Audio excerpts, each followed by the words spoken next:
Medical cannabis is an evolving political issue in this country.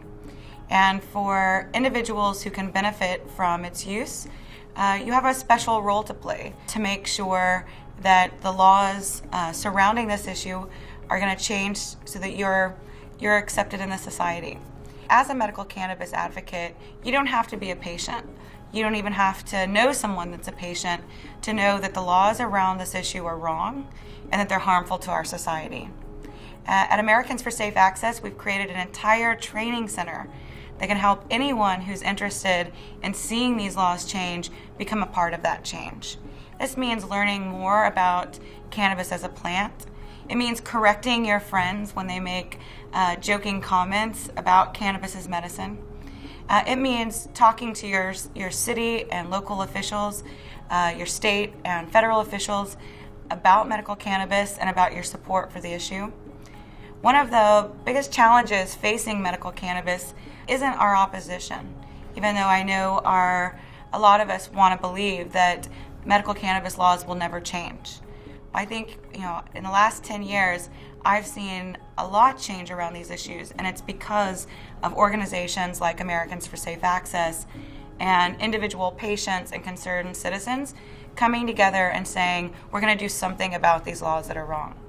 So being an advocate doesn't mean that you have to sell your home and start selling newspapers on the street or anything like that.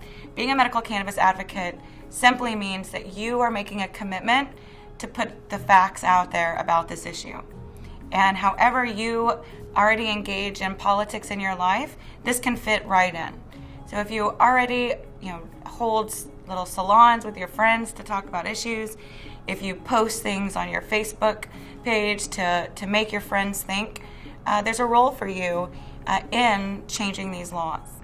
Again, I think that most people believe that the reason that medical cannabis is still illegal is because of some big conspiracy with pharmaceutical companies or some conspiracy with big tobacco or alcohol companies.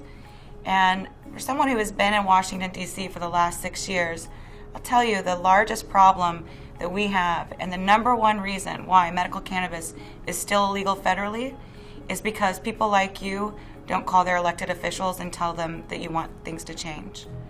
The number one reason that marijuana is illegal for anyone in this country is because people would rather believe there's some conspiracy of why it's not than to be part of the solution of changing those laws. Don't just be an idle supporter of this issue. 80% of Americans support this issue.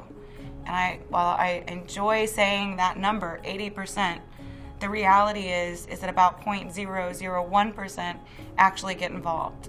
So if you care about this issue and you want to make sure that when you or your loved ones are faced with needing this therapy, that you're not going to have to start at square one and start fighting laws, that you can actually just go to your doctor, get a recommendation, and think about your medicine the only time you should, when you take it.